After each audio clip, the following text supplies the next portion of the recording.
Kita tidak akan mungkin dipilih sama Allah untuk berjuang bersama Al-Mahdi kalau kita sendiri tidak menunjukkan kelayakan kita untuk berjuang bersama Al-Mahdi. Karena hadisnya berbunyi, al-arwahu junudun mujannadah, fama ta'arafa minha talaf wa ma tanakara minha talaf.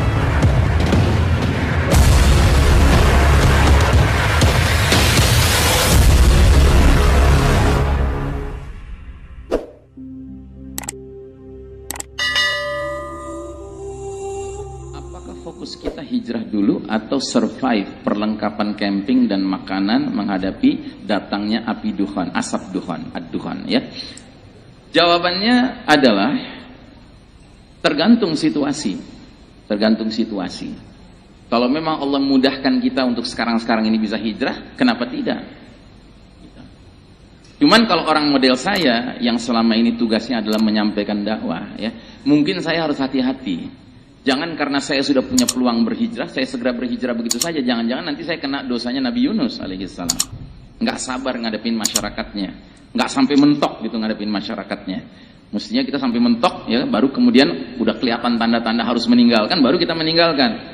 Tapi kalau kebanyakan Muslim, silahkan. Kalau memang sekarang sudah ada celah kemungkinan bisa hijrah, kenapa tidak? Segera saja. Karena kita nggak tahu kapan datangnya dukhot. Kalau sudah keburu datang, shutdown modern teknologi, kita nggak bisa ke sana nanti. Jadi terlambat jangan, ya.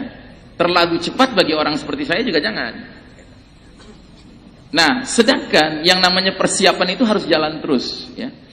Dan diantara persiapannya memang betul, kita sudah mulai harus memikirkan kemungkinan bagaimana kita bisa survive menghadapi dunia yang nantinya penuh dengan kesulitan. Ya bayangkan ya, dunia gelap gulita 40 hari 40 malam, Pak, duhan.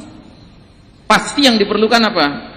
Kita pasti memerlukan salah seorang anggota keluarga kita yang hafal 30 juz Al-Quran.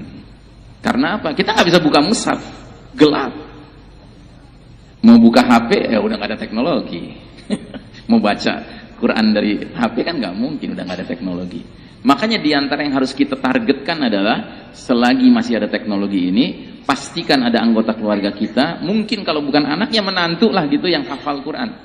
Supaya kalau nanti kita hidup dalam kegelapan, ya knopnya bisa kita pencet, tolong dong bunyi surat Yusuf, bunyi dia, gitu. Alhamdulillah.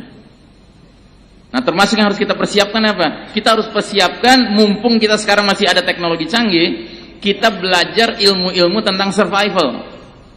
Sekarang ini, kan YouTube kan banyak sekali Pak, sebenarnya yang bermanfaat. Kalau kita mau memanfaatkannya. Ada anak saya ketemu di YouTube sebuah video, judulnya gini, How to Tell Time Without a Clock. Bagaimana caranya menentukan waktu tanpa pakai jam. Kan nanti perlu Pak, kalau sudah gelap gulita. Untuk apa? Untuk menentukan kapan jadwal sholat, ya tak? Karena kan gelap, nggak ada matahari. Gimana kita bisa menentukan kapan zuhur, kapan subuh, kapan maghrib? Orang gelap terus. Nah ini sudah harus mulai kita pikirkan Pak dari sekarang. Hal-hal seperti ini, ya. Termasuk bagaimana kita bisa menghemat penggunaan air, ya. Bagaimana kita bisa, oh ya, salah satu lagi soal kelaparan. Kita akan kelaparan nanti. Para sahabat sampai bertanya di masa sulit nanti bagaimana kita menghadapi kelaparan. Kata Nabi, makanan kalian pada masa itu adalah makanan malaikat. Tasbih, tahmid, tahlil, takbir, zikrullah. Itu makanan orang beriman ketika ada kelangkaan makanan. Makanya dari sekarang budaya zikrullah itu harus dihidupkan dalam keluarga-keluarga kita. Wirid pagi, wirid sore dijalankan, keluar masuk rumah dibaca, ya kan, bacaan yang mesti dibaca, keluar masuk toilet, pakai baju, lepas baju. Ini harus kita biasakan Pak. Jangan sampai karena kita nggak terbiasa zikrullah, pada masa sulit nanti terjadi, datang ke rumah kita nanya, Ustaz nggak ada makanan, gimana nih, lapar banget. Kan Nabi sudah bilang di masa kayak begini kita harus zikrullah. Wah Ustadz udah gila, lapar disuruh zikir, gitu. Karena nggak pernah latihan, gitu. Nah kapan latihan? Ya sekarang, gitu. Dan ini bukan sekedar latihan, memang ini arahan dari Nabi, harus kita banyak-banyak zikir. Bahkan perintah Allah, ya ayyuhalladzina amanu uzkurullaha zikran katsira. Hai orang-orang beriman, berbanyaklah zikir dengan zikir yang sebanyak-banyaknya. Nah jadi jawabannya seperti itu. Wallahu a'lam bishawab. Ada sebagian orang yang tahu tahapan ini dan yakin Allah Ta'ala memenangkan agama ini. Maka satu, mereka beranggapan nggak usah terlalu memikirkan, yang penting doa dan sholat. Dua, kontribusinya biasa-biasa aja, toh ujung-ujungnya umat Islam akan menang karena Allah Ta'ala yang memenangkan. Melihat fenomena di atas, maka apa yang harus dilakukan? Ya, jadi begini, memang ada pembicaraan dalam banyak kitab-kitab para ulama kita tentang akan hadirnya Al-Mahdi. Lalu munculnya sikap yang keliru sebagian umat Islam. Karena toh Al-Mahdi belum datang, ya berarti sekarang kita tenang-tenang aja sampai Al-Mahdi datang, nanti baru kita bisa berjuang bersama Al-Mahdi. Ini sebuah logika yang tidak logis. Ya. Kita tidak akan mungkin dipilih sama Allah untuk berjuang bersama Al-Mahdi kalau kita sendiri tidak menunjukkan kelayakan kita untuk berjuang bersama Al-Mahdi. Karena hadisnya berbunyi al-arwahu junudun mujannada fama ta'arafa minha talaf wa ma tanakara minha ikhtalaf. Ruh-ruh manusia diciptakan oleh Allah laksana prajurit yang berbaris. Mana yang saling kenal akan ketemu, akan dipertemukan sama Allah ruhnya. Mana yang saling mengingkari akan dipisahkan ruhnya. Nah sekarang kalau kita merasa sekarang nggak perlu berbuat apa-apa, kita santai-santai aja lah, nanti Al-Mahdi datang udah kita gabung ya kan, selesai urusan. Nggak begitu. Karena apa? Tidak mungkin Allah akan mudahkan kita bergabung dengan Al-Mahdi kalau dari sekarang kita nggak memperlihatkan kelayakan kita cocok jadi pasukan Al-Mahdi. Nah di antara kelayakannya itu apa? Ada ayat-ayatnya. Di antara ayatnya apa? Surat Al-Maidah ayat 54-55. Dalam surat Al-Maidah 54 Allah berfirman, ya ayyuhalladzina amanu may yartadda minkum an dinihi fasawfa ya'tillahu biqaumin yuhibbuhum wa yuhibbuna. Hai orang-orang beriman, barang siapa yang murtad dari agamanya di antara kalian, maka Allah akan datangkan satu generasi yang ciri-cirinya satu, Allah mencintai mereka, mereka mencintai Allah. Dua, adzillatin 'alal mu'minin, mereka berlaku lemah lembut terhadap sesama saudara mukmin. Ya.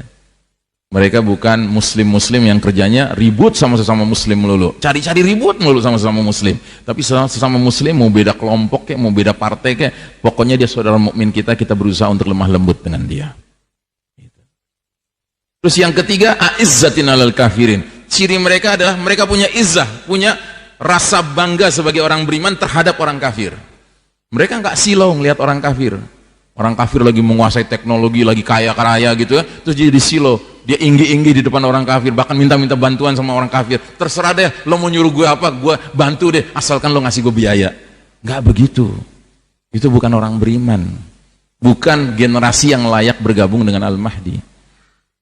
Terus yang keempat, yujahiduna fi sabilillahi wa la yakhafuna laumata laim. Mereka siap berjuang di jalan Allah dan mereka tidak takut terhadap celaan orang yang suka mencela. Mencela apa? Ya mencela macam-macam. Dicela radikalis lah, intoleran lah, fundamentalis lah, teroris lah, ekstremis lah. Dia nggak peduli.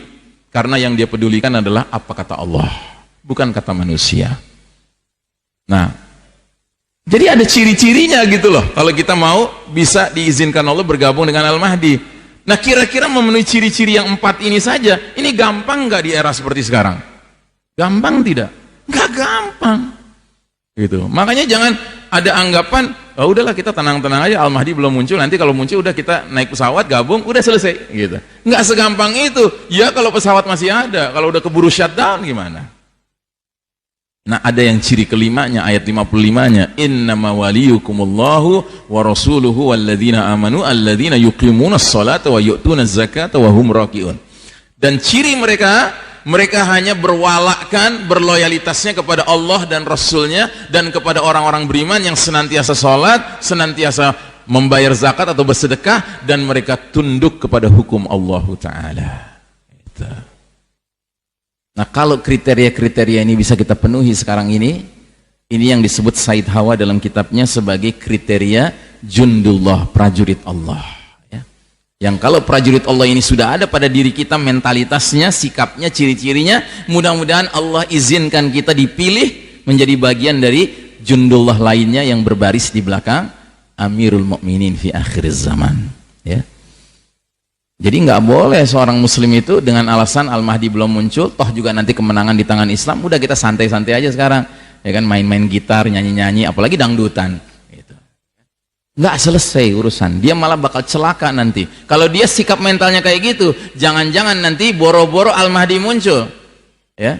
Bahkan baru dukhan saja dia sudah teler dia ngadepin kesulitan dukhan, ngadepin kesulitan pembenaman bumi, dia sudah teler, ya. Dan jangan-jangan karena sikapnya yang salah itu, nanti dia salah registrasi. Dia bukannya mendaftar jadi pasukan Al-Mahdi, malah mendaftar jadi pasukan Dajjal. Gitu. Karena apa? Karena dia biarkan hatinya lalai sampai ke tingkat setan mengambil alih hatinya, sehingga yang benar dia lihat batil, yang batil dia bilang benar, ya. Kan nggak mustahil ya kalau Al-Mahdi nanti muncul, orang-orang yang hatinya rusak ngelihat Al-Mahdi bukan sebagai pimpinan tapi sebagai teroris, ya. Nggak mustahil gitu. Nah, bagaimana caranya supaya kita kacamatanya sama dengan kacamata Allah dan Rasulnya? Ya, sesuaikan dirilah dengan arahan-arahan Allah dan Rasulnya. Wallahu a'lam.